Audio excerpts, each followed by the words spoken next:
제가 절대로 이렇게 안 했으면 좋겠다는 게 이제 몰빵. 몰빵.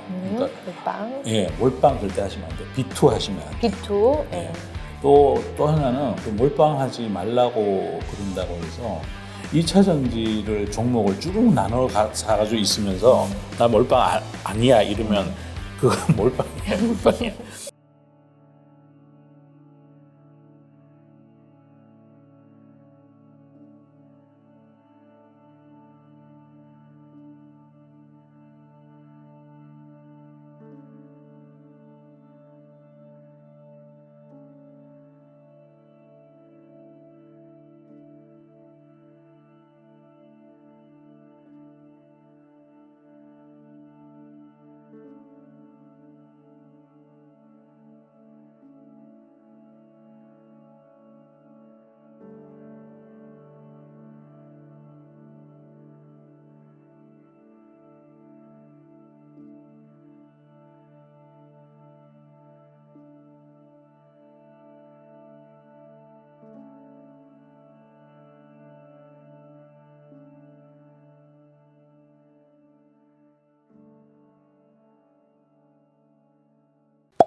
얘는 그거랑은 틀려. 예.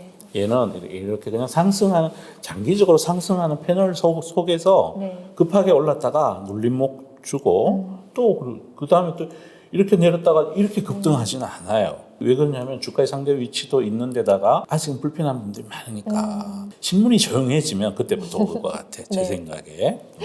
그랬으면 또, 좋겠어요. 예, 조금 견디셔야 되고 그 대신에 예. 제가 절대로 금지 이렇게 안 했으면 좋겠다는 게 이제 몰빵. 몰빵. 그러니까 몰빵. 예, 몰빵 절대 하시면 안 돼요. 비투 하시면 안 돼요. B2. 예. 예. 또 하나는 그 몰빵하지 말라고 그런다고 해서 2차 전지를 종목을 쭉 나눠 사가지고 있으면서 나 몰빵 아니야 이러면 그건 몰빵이야, 몰빵이야. 한 산업에 속한 거를 여러 종목을 다 나눠가 있으면 그걸 분산 투자라 그러면 안 된다는 거죠. 그렇게 하면 마음의 평정심도 사라지고 가령 2차 전지만 줄창 안 오르고 얘가 좀 조정을 받고 이럴 때는 다른 게 막 올라가잖아요. 요새 시장에서 보면. 그럴 수 있죠. 그런 것들도 이제 그 골고루 진짜 위가 뚜껑이 열려 있는 어떤 좋은 펀더멘탈 좋은 기업들에 대해서는 분산해서 네. 그래야 얘가 쉴 때 얘가 올라가고 그럼 전체 포트폴리오 이렇게 적당한 그 어떤 밸런싱이 만들어지면 마음이 편해요. 근데 아마 이 영상을 보시는 분께서는 이런 궁금증을 가질 것 같아요. 그러니까 배터리 아저씨께서는 이렇게 추천하시는 그 종목이 8가지 종목들이 다 이제 2차 전지 관련된 섹터로 되어 있고 거기서 이제 분할해서 몰빵하지 말고 그렇게 좀 투자를 하고 오랫동안 가져가자 이야기를 하셨는데 서 대표님이 이렇게 말씀을 하시니까 어떻게 하지? 어떻게 누구 말을 들어야 되지? 혼동스러워. 이렇게 생각하실 수도 있을 것 같습니다. 아니 우리 그 배터리 네. 아저씨 그분도 제가 가끔 소통하고 친하세요. 사람이 맑은 분이라서 제가 좋아하는데 이제 그분이 얘기하는 8종목도 제 생각에는 이제 그분도 같은 생각일 거예요. 에너지사하고 펀드맨 운영도 했던 분이라서 그러니까 주식 투자 자금 전체를 이 8종목에 넣으라 그분 말씀은 아닐 거고요. 왜냐하면 대한민국에 나머지 잘하는 산업도 있단 말이에요. 네. 그러니까 2차 전지에 투자할 비중, 그 비중은 이렇게 8종목으로 하세요. 이런 의미로 저는 말씀을 하고 계신다고 이렇게 생각을 하고 아마 그분도 진짜 원하시는 거는 그걸 거예요. 네, 생각해보면 저는 어떻게 생각했냐면 예를 들어 우리가 돈을 가지고 있는 자산이 있으면 거기에는 일종의 현금도 있을 거고요. 네네. 부동산도 있을 네네. 거고요. 주식도 있을 거고 네. 이렇게 어느 정도 우리는 포트폴리오가 분산이 되어 있는 상태에서 네네. 주식의 그런 일부를 여기 2차 전지 같은 좋은 산업에 묻어두는 네. 것 그런 네. 식으로 네네. 생각을 그럼 하셨 전체의 그 자산 중에 나 2차 전지 섹터를 나는 특별히 좋아하니까 50% 갖고 갈래. 그럼 그 50% 속에 종목을 이렇게 나눠 놓는 거. 네. 그거는 괜찮은데 네. 가령 뭐 몰빵을 해가 나 모든 거를 2차 전지만 들고 갈래. 네. 그러면 그 산업이 앞으로 전 잘 될 거예요. 그럼 네. 수익률도 가파르게 좋겠지만 이렇게 쉴 때 힘들잖아. 힘들고 쉴 때 힘들어요. 네. 그러니까 주식 투자를 하면서 가끔씩 힘든 구간이 되면 그게 투자만 힘들면 괜찮은데 마음이 우울해져요. 그건 안 좋잖아 우리 건강에. 우리가 지켜야 될 게 꼭 돈만 있는 게 아니잖아요. 명예도 지켜야 되고 건강도 지켜야 되고 사랑도 지켜야 되고 자유도 지켜야 되고 그거를 지속 가능하게 반복적으로 계속해서 지킬 수 있으려면 분산 투자하셔야 된다. 네. 건강에 해로워 몰빵. 그렇죠. B2 건강에 해로워. 저희가 장기적으로 이제 행복한 그런 삶을 살기 위해서 투자를 하는 건데 투자를 하는 그 과정 자체가 전혀 행복하지가 않다면은 좀 의미가 없을 것 같아요. 그렇죠. 네. 진짜 우리가 돈보다가 더 소중한 게 훨씬 더 많아요. 물론 돈도 어마어마하게 소중한 건데 돈보다 소중한 게 되게 많이 있어요. 그렇죠. 그렇게 좀 마음 편안한 투자를 이어가시면 좋겠습니다. 네. 그리고 저희 구독자분들 중에서 어떤 또 고민이 있으시냐면요. 최근에 삼성전자가 너무 장기적으로 횡보를 하다 보니까 이제 삼성전자 더 이상 안 되겠어라고 해서 삼성전자를 매도를 하시고 2차 전지가 이제 너무 가파르게 올라가고 있는 거예요. 그래서 거기에 모멘텀에 이렇게 올라타셨는데 이게 또 상황이 좀 안 좋아져 버린 거죠. 삼성전자는 그래도 뭐 조금 올라가나 이렇게 싶기도 하고 근데 반대로 또 2차 전지는 막 아래로 너무 심하게 내리꽂고 있으니까 그런 걸로 좀 고민하시는 분들도 있어요. 이런 분들은 어떻게 하면 좋을까요? 좀 전에 말씀드린 거 연장선상인데요. 네. 비중의 문제예요. 비중의 문제죠. 비중이 진짜 이거를 몰빵을 해가지고 있다 그러면 지금이라도 조금 이건 분산 투자의 원칙에 어긋나는 거니까 그러니까 지금 제철 과일이 다른 쪽이다 그러면 내가 겨울에 그 비닐하우스에서 나온 딸기를 왕창 사갖고 있는데 계절이 여름으로 가니까 이제 수박이 팔리기 시작하니 그걸 왕창 계속 들고 있으면 힘든다 이거죠.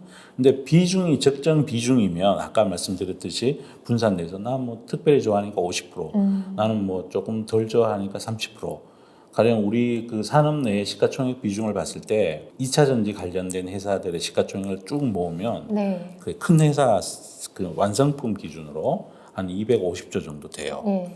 그러니까 가령 그 LG 엔솔. 에너지 솔루션 그게 한 120조, 130조 그 사이 왔다 갔다 그리고 그다음에 LG 화학하고 삼성 SDI 합하면 두 개 합하면 90조, 100조 원짜리 돼. 그럼 두 개 하면 240조잖아요. SK 이노베이션은 좀 다른 구조를 갖고 있어서 시총이 얼마 크지 않고 나머지가 30조 정도 되네요. 예, 나머지 그 2차 전지 양극재 회사들 네. 시가총액을 더하면 3, 40조 되고 그래서 다 하면 about 한그 300조 정도는 되는 네, 것 같아. 네. 그 부품하고 이 밸류체인을 다 더하면 300조면 우리 증시 시가총액이 2,000조 정도 코스피 기준으로 네. 잡으면 한 15% 정도 되는 거죠, 그죠? 반도체는 몇 조 정도 되죠? 반도체는 SK 하이닉스하고 네. 삼전자 우선주를 더하면 네. 400조가 훨씬 더 넘어가 있을 거예요. 아마 470, 80조? 뭐 이 정도 될 거예요. 네. 근데 언젠가는 전 뒤바뀔 역전이- 거라고 생각해요. 벌써 이 정도로 따라잡았네요. 네네. 굉장히 많이 지금 격차가 좁아져 있는 거죠. 네. 거기에 가장 큰 역할을 한 게 네. 진짜 우리 투자자들은 돈을 많이 못 버는데 공모주 하신 분만 번 거죠. LG 에너지 솔루션. 그게 이제 막 진짜 엄청난 밸류에이션으로 네. 상장이 공모가 30만 원이었나요? 네네. 30만 원이 지금 55만 원 더, 그러니까 네. 55만 원 기준으로 시가총액이 120조 정도 되는 거니까 130조 그 사이에 있어요. 어딘가에 있는데 그거는 우리 아는 LG학 투자자분들이 이제 속으로 속 끓이는 그 원인인 거죠. 네. 갑자기 130조가 그냥 뚝 하고 이 그러니까. 섹터의 시가총액을 불려놓은 거니까 그래서 하여튼 산업 전체로 보면 결국은 2차 전지 쪽의 시가총액이 반도체 시가총액을 넘어갈 가능성이 크다고 생각해요. 금방은 그런 날이 올 것 같아요. 지금 상황으로. 금방은 아니더라도 네. 가령 뭐 우리가 뭐 2030년, 2035 2035년 이렇게 쭉쭉하면 이 인더스트리가 더 커질 게 저는 자명해요. 자명한데 다만 주가 너무 많이 오르면 안 된다 너무 이거지. 최근에 너무 많이 뜨거웠어요. 주가가 너무 많이 오르면 네. 이제 거기 막 뭐 이상 불편해하시는 분들이 많이 생겨버리니까 차근차근 이렇게 올라가는. 그러니까 그 개인 투자가분들 입장에서 보면 투자한 역사에서 뭘 샀는데 두 달 만에 2배 가고 3배 가고 이건 전례 없던 일이잖아요. 그래서 그 부분을 꼭 마음속에 새겨주셨으면 좋겠어요. 네. 너무 막 이렇게 몰빵, 비툭 이거 안 하시고 그러면 아마 조정을 끝내고 또 다시 기업이 전해주는 시간을 통해 전해주는 이익을 바탕으로 해서 또 오를 거예요. 네. 그러니까 근데 요즘 개인 투자자분들이 네. 공매도가 불합리한 것에 대해서 굉장히 좀 울분을 토하고 네, 계시더라고요. 네. 대표님께서도 예전에 이렇게 투자하시면서 네. 그렇게 공매도 세력으로 인해서 좀 불편한 부분이 많이 있으셨을 텐데 그런 거 어떻게 극복을 해 나가셨나요? 제가 펀드 운영하고 그러던 시절에는 네. 공매도 자체가 없었어요. 그래요? 그 네. 2000년도 2000년도. 그 예. 초에서부터 뭐 이게 이제 사모펀드들이 생기면서 네. 우리나라의 공매도가 좀 활성화되고 이랬고 그 예전에는 공매도는 외국인들만 이제 주식 빌려가지고 그 뭐 공매도 잔고가 얼마니 이런 것도 안 나와 있었어요. 워낙 그게 비중이 적었으니까 의미가 없었다는 별 의미가 없었던 거고 예. 이게 이제 우리나라의 금융자산이 좀 늘어나고 개인들의 시장 참여가 많이 늘고 펀드에서 돈이 나왔잖아요. 액티브 펀드들이 잘 안 되면서 나와서 일부는 ETF로 가고 일부는 내가 직접 할래 하고 이렇게 된 거예요. 예. 이러다 보니까 또 사모펀드 시장도 많이 공모펀드보다가 더 커져 버렸고 이러다 보니까 이제 이런 현상이 생기는 거죠. 근데 국내 사모펀드가 그렇게 활성화돼 있어요? 엄청 커요. 저는 왜 기억에 남는 게 옵티머스밖에 없죠? 아니 그러니까 잔고 기준으로 하면 공모펀드가 물론 채권 그러니까 주식 관련된 거 다 혼합형도 들어가 있을 거니까 그거 다 해가지고 뭐 얼마 안 되던데 300 몇 조밖에 안 되고 사모가 뭐 400 몇십억 300 몇십 최근에 한데 그거 저는 이게 중요한 숫자는 머릿속에서 잊혀지지 않는데 요 펀드 사이즈 그건 저한테 별로 중요한 게 아니잖아요. 왜 그러냐면 기업을 보는 게 더 중요하지 무슨 뭐 이렇게 사모펀드 시장이 없는 근데 공모펀드 시장보다 거의 한 1.7배 정도 컸던 기억이 나요. 그렇군요. 우리나라에서도 그렇게 사모펀드가 활성화되어 있는지 몰랐던 게 미국이야 워낙 그게 많잖아요. 네네. 헤지펀드 투자자들이 네. 공매도 하고 막 주식 이렇게 어떻게 그 기업의 지분을 사들여가지고 되게 많아, 되게 많아. 기업을 막 이렇게 좌지우지하고 그런 게 되게 많은데 우리나라에도 그런 게 있는지 몰랐어요. 진짜 많아요. 그리고 매도 의견이 자꾸 많아지는 이유 중에 하나가 이제 사모펀드 영향도 있는 거죠. 그 입김인 거예요? 저는 뭐 그건 뭐 증거는 없지만 당연히 뭐 돈의 논리니까 당연히 그런 것도 있을 거라고 생각하지요. 상장 폐지된 기업에 대해서 바이 쓰는 분도 계시는데요. 네. 여기에 대해서 얘기하자면 또 한참 가야 돼요. 한참 가야 되고. 이건 좀 제가 꼭 드리고 싶은 말씀이 화를 내는 건 쉬워요. 분노하는 건 쉽고요. 그런데 정작 중요한 거는 제가 저번에 그런 얘기 했다가 엄청나게 악성 댓글을 당했는데 정작 중요한 거는 이제 화를 내는 것보다도 스스로 공부 많이 하는 게 훨씬 중요해요.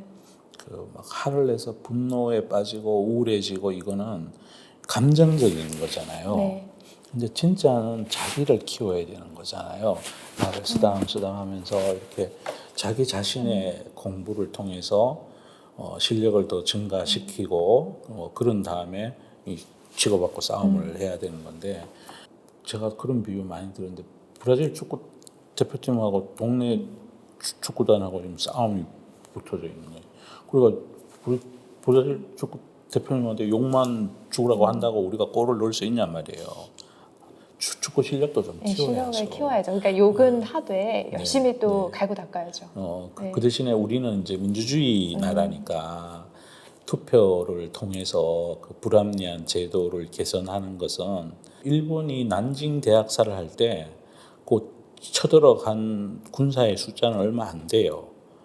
몇만이 가가지고 수십만 명을 죽여버린 거야. 왜? 연대하지 않으니까. 준비되지 않았으니까. 그리고 또 연대 안 해. 연대도 안 했으니까. 연대 안 해. 똘똘 뭉쳐야 되는데 똘똘 안 뭉치니까 항상 전쟁의 역사를 보시면 전쟁은 숫자로 하는 게 아니에요. 진짜. 몇 명이 안 쳐들어와도 그들은 일관되게 군대식으로 이렇게 체계화되어 있고 조직화되어 있는 힘으로 밀어붙이는 거고 나머지는 우리 백성들은 그 예전에 전쟁자를 보면 그렇죠. 그래서 전쟁 관련된 역사서들도 많이 있는데, 그러니까 모든 전쟁은 어떨 때 패전하냐 하면 분열할 때 패전해요. 네. 분열할 때.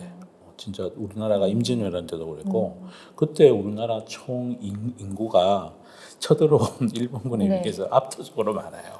압도적으로 많아요. 그럼 뭐 도망가.